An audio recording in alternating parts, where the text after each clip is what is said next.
Thanks for that. Well, we'll just move into the discussion part of the meeting. So I can see people are on camera, so people can come in and make a point or ask questions directly to Gearóid. And as I said, Gearóid can let the points and questions accumulate, or if Gearóid thinks he needs to come back immediately, he can. Um, so I can see on camera. I can see people on camera. So if anyone on camera wants to speak, just indicate with your hand. And anyone who's off camera, just use the raise hand icon on Zoom to indicate if they want to come in.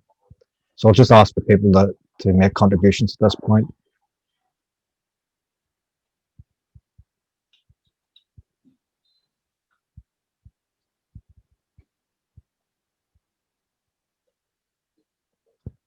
Yeah, Chris? Okay. A very, very interesting and all-encompassing report, Gearóid. But I have one question that kind of arises from the kind of spontaneous revolt that occurred among the youth and the semi-organization that emerged among them. And the question I have for you, is there any evidence of any organized political interventions by Trotskyist groups or organizations, or even the broader left among those youth?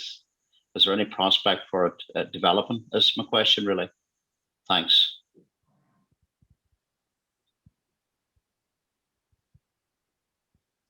Okay. Do I respond now, or do I wait for further questions? No, you can respond. You can respond directly to that if you wish. Okay. Well, the left in Colombia is quite weak, right? I mean, trade unions only represent 4.5% of workers. Now, that's partly due to repression and the dirty war, but not entirely. It's also due to how the left itself organizes. But and there are small Marxist groups floating around different parts of Colombia. The interesting thing about this and about these youth is actually we seem to be seeing a break between a whole new layer of youths in the country and the bureaucracies that came before them, but not just the bureaucracies, also the left organizations that came before them. One of them, they're the Congreso de los Pueblos, the People's Congress, which is a coalition of various regional organizations. They try to usurp the protests, and it hasn't gone very well for them. Yeah? The youths are quite suspicious of all these organizations that have been around for a long, long time, and most of them are tainted to some degree by electoral politics as well. Right? So, you know, what's going to come out of this initially, can't really say. You know, I mean, it's very, very disparate throughout the country, and the left itself is actually quite weak, and huge sections of it, including some of those who describe themselves as revolutionaries, is completely discredited. The guerrillas have had, for example, very little to say. I mean, put out statements that are supportive of them and all of that. The FARC have shown themselves to be completely irrelevant to anything. They've had literally nothing to say about this. So organized left currents intervening as such, that's not really what's happening. It's also not how the Colombian left is organized. The Colombian left is organized around what they call social movements. And within those social movements, you have different political currents. Right? So, and you know, you might have Trotskyists, anarchists, Maoists, etc., within those. And notice what we call here Camelistas, who some of them would be ELN supporters, and others would look to the Camilo Torres, the priest who joined the guerrillas in the 1960s, they would look to his work back in the 60s as a leader of a mass movement, because he was a leader of a mass movement when he decided to go up into the mountains. It was perhaps his biggest mistake ever, because he was able to mobilize tens of thousands of people himself. He could fill whole squares. So no, there's not much sign of an organized left intervening in the traditional sense, the way we would understand it in Europe or North America. It's much more dispersed than that. Yeah, Dave. What Gearóid, what would the young people who are at the forefront of the protests, what in general, possibly what is being talked about as what are their demands, what are their immediate demands, or any other demands of, is it just about the actual issues about the government basically, with their austerity measures, or is there more? Is it more than that? And who do they have to represent? And are the government? I don't suppose the government are speaking to them in any way. No, well, the government's not speaking to them in any way. And the government's broke off. It even broke off negotiations with the National Strike Committee, which are the bureaucracy. As soon as the bureaucracy said we're suspending mobilizations and blockades, the government said, well, we're suspending negotiations as well, right? There was literally a day between one announcement and the next. In terms of demands, again, it's a disparate movement. So, but they can be summarized in terms of the withdrawal of all of the measures from the state. There is some discussion then taking place among the youth about, but what would we like? Here in Bogotá, one of the big meetings, one of the spokespersons saying, it's not enough to say that the university is free. If we have 40 people packed into a small classroom, we need a proper education system. We need quality education. They're actually talking about things that the bureaucracy are not talking about. But it's also gone beyond that then to issues around justice. They want those responsible for these crimes to be punished, not the police officers involved.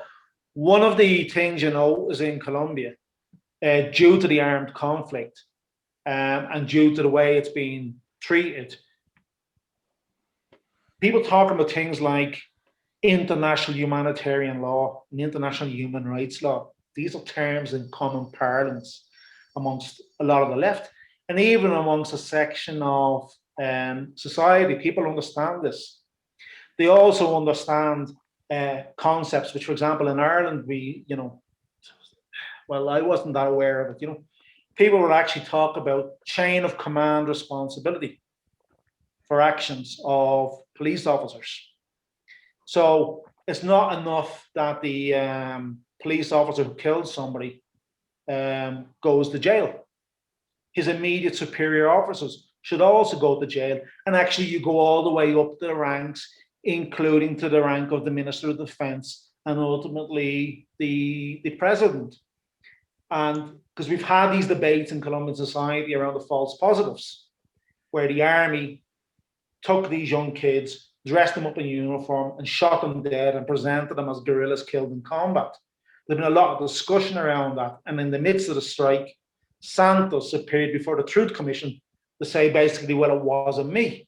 But part of the discussion in wider society was, well, you're the Minister of Defense. You bear a legal, not just a moral, you bear a legal responsibility for what happens under your command. So one of the issues that is now happening is the kids are saying, we want these people to go to jail. We don't, and not just the officer involved, because what we've had is, and all this has been filmed, we have armed civilians, paramilitaries, turning up on the streets, firing at youths, no prosecutions, no cases opened against them. The media going into overdrive, giving them lovely sycophantic interviews to explain why they did it. And one of the famous cases, the guy was saying that he was firing blanks, and then produced the gun to the media. And it turned out it was, well, for us it was quite funny. He was filmed shooting with one type of gun, and the gun that he claimed was a gun that shot blanks was a different gun that he produced on camera. No investigation. Then we have police officers turning out with assault rifles, firing on youths. It's completely illegal. No investigation, no nothing. So these are one of the demands of the youths, and it's one of the demands that the state and the left bureaucrats and reformers are not willing to deal with. Some of you may have saw the article I wrote, "Who Mourns the CTI Agent?" He was an infiltrator on the demonstration. And well, we live in a very violent society. People reacted very violently when they found him. He had 2 guns on him,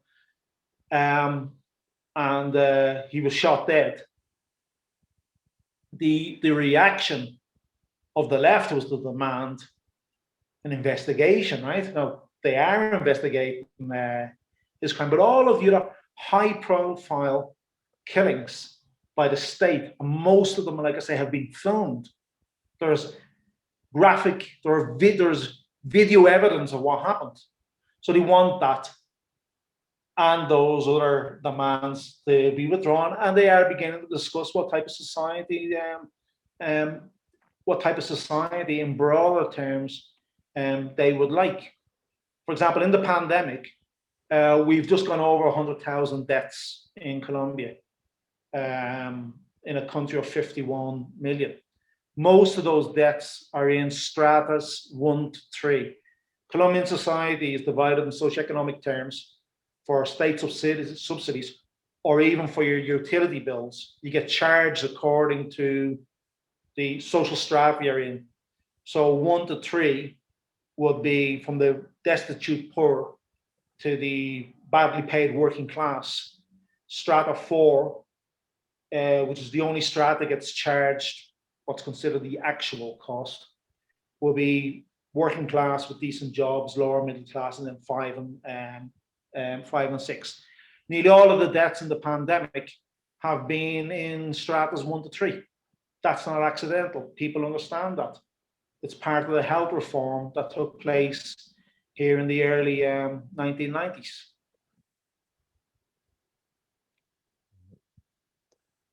Yeah, John, need to unmute.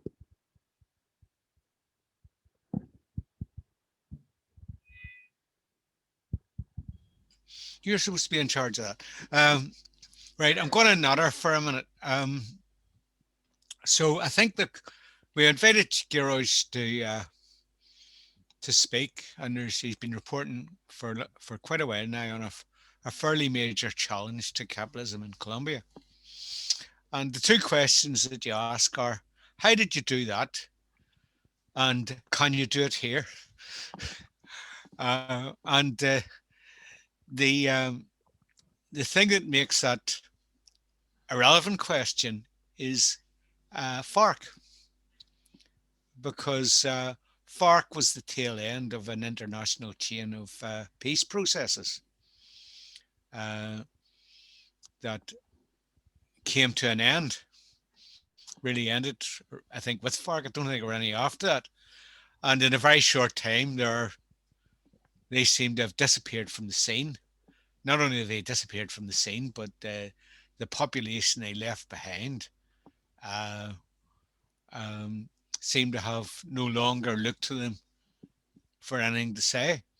And I would say if there was any sort of revolt in Ireland, the last thing you would see is people looking to Sinn Féin to take charge of the barricades. That's not going to happen. So the thing that arises out of that is you're sort of saying there are people who have nothing, but there are people who have morale. you know, they are aware they have nothing, but they believe they can do something about it. And in you know, then you come up against the question of spontaneity. And you know, we've all been around long enough to know that spontaneous movements after a while get hammered. And after they get hammered, the question is, can they regroup? Can they consolidate? And to a certain extent, that's a question of, can they have a political programme, and can they aim it at the working class? So consider that one question. Well, the answer in part, yeah, well, the FARC, I mean, the FARC still exist, obviously, but they're irrelevant.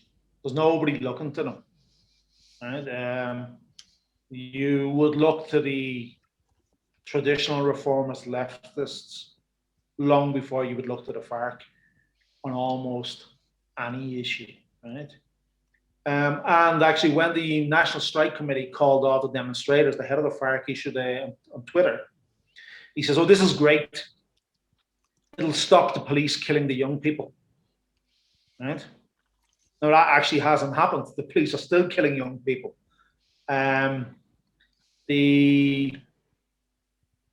But your question about, you know, what replaces that? This is a section of society that has never been organised politically by anyone. Nobody's ever had anything to say to them.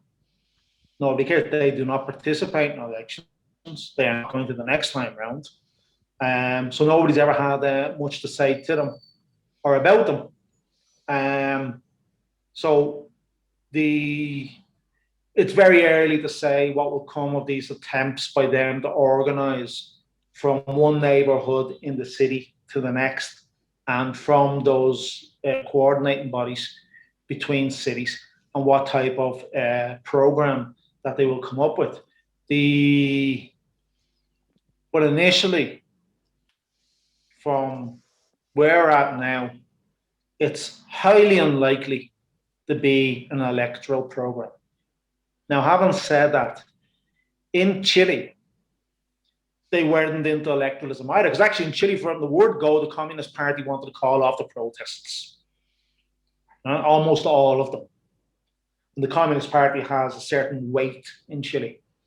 And in the elections for the Constituent Assembly that were held, Piñera was hammered. The traditional left also lost votes, and they lost them. The candidates that came from these grassroots movements, from these structures that people are trying to imitate here in Colombia. But it's a bit too soon for that to happen here. We are already in the pre-electoral period. We've already had the first presidential debate, right? So it's not going to be electoral. They're unlikely to have candidates in next year's Congress. But I actually think that's a good thing, that they should show disdain and contempt for the parliamentary left. But we're at a really early stage, no. Well, you know, I mean, the thing is, like I say, they didn't have a structure beforehand. They're only forming one now. And it's important that that structure not replicate any of the past experiences of what has passed for a Colombian left, because they will. The Colombian left has a long history, the last 20, 30 years, of negotiating everything and of being bought off. For example, the 2013 agrarian strike, which was one of the first nationally coordinated strikes in rural Colombia, because up to then they'd all been just regional. The three currents in it, the Dignidades, which are basically ex-Maoists, the Marcha Patriótica, which are basically FARC sympathizers, and Euro-communists, etc., etc. And then we had the Congreso de los Pueblos, the People's Congress, which are basically the Camelistas. The Dignidades accepted literally handouts It was a strike against the free trade agreement. They accepted handouts for subsidies for tractor tires and how do you say in English? Fertilizer and stuff like that, right? And they were denounced by all and sundry. But the all and sundry who denounced them went into meetings with the government.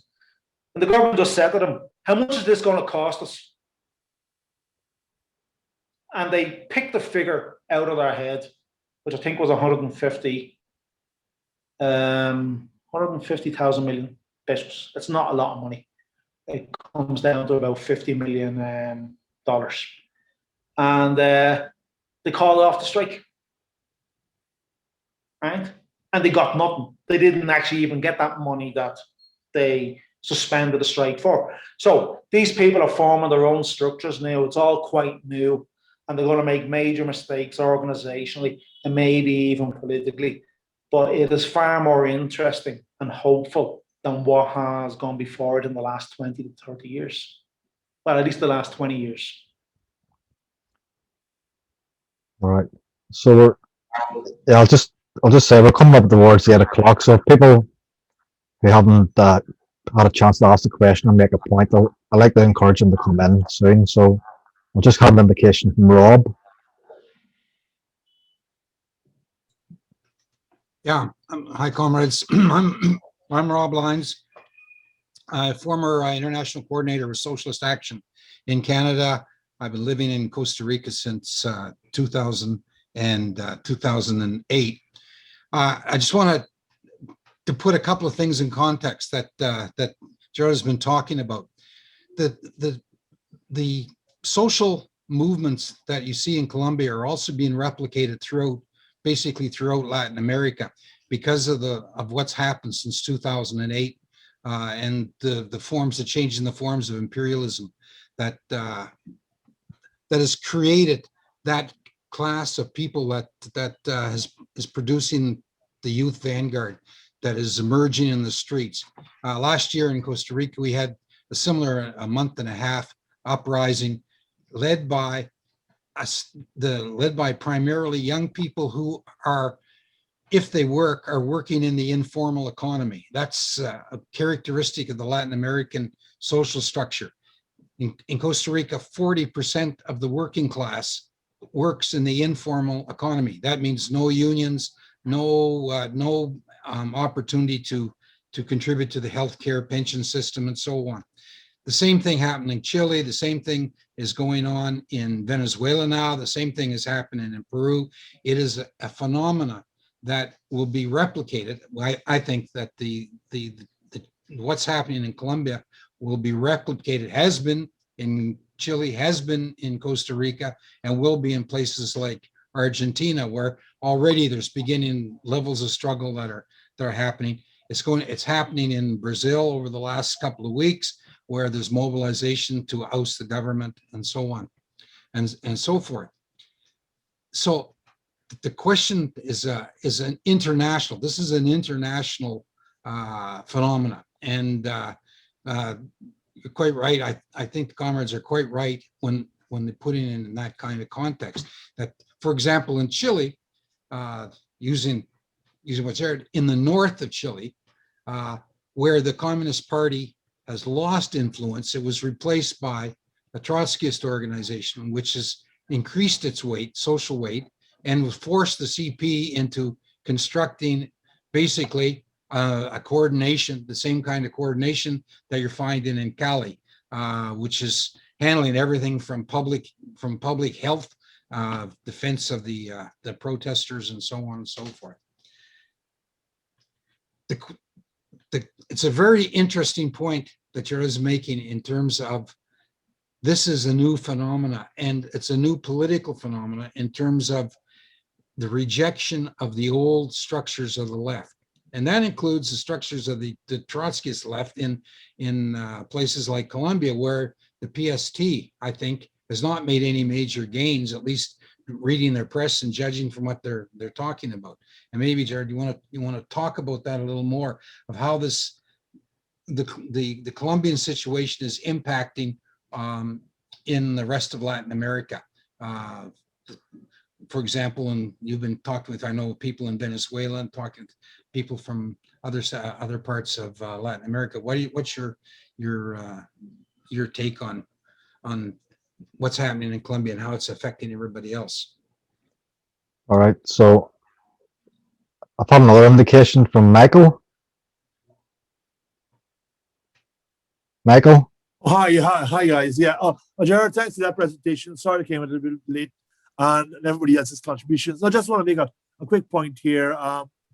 It may have already been made, actually, at least implicitly. My point is about Latin America, and to some extent, some parts of the Caribbean as well.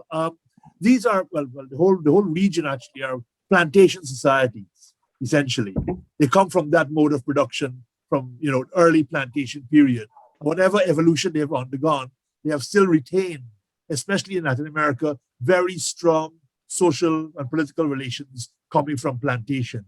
And the class system is extremely fascistic, right? The ruling classes are very, very fascistic and prone to extreme conservative ideologies, whether it's conservative Catholicism or Pentecostalist Christianity, etc. Yeah.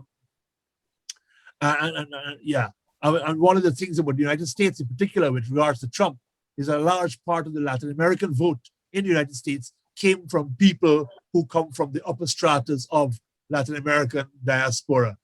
Any little notion of being liberal or human rights are seen as left-wing communistic kind of things. Anti-communism is a very big vein of Latin America still at the moment. All right. All right, thanks, Michael. So is there anyone else, we're getting towards the end of the discussion section of the meeting, so is there anyone else who wants to come in, ask a direct question or make a point?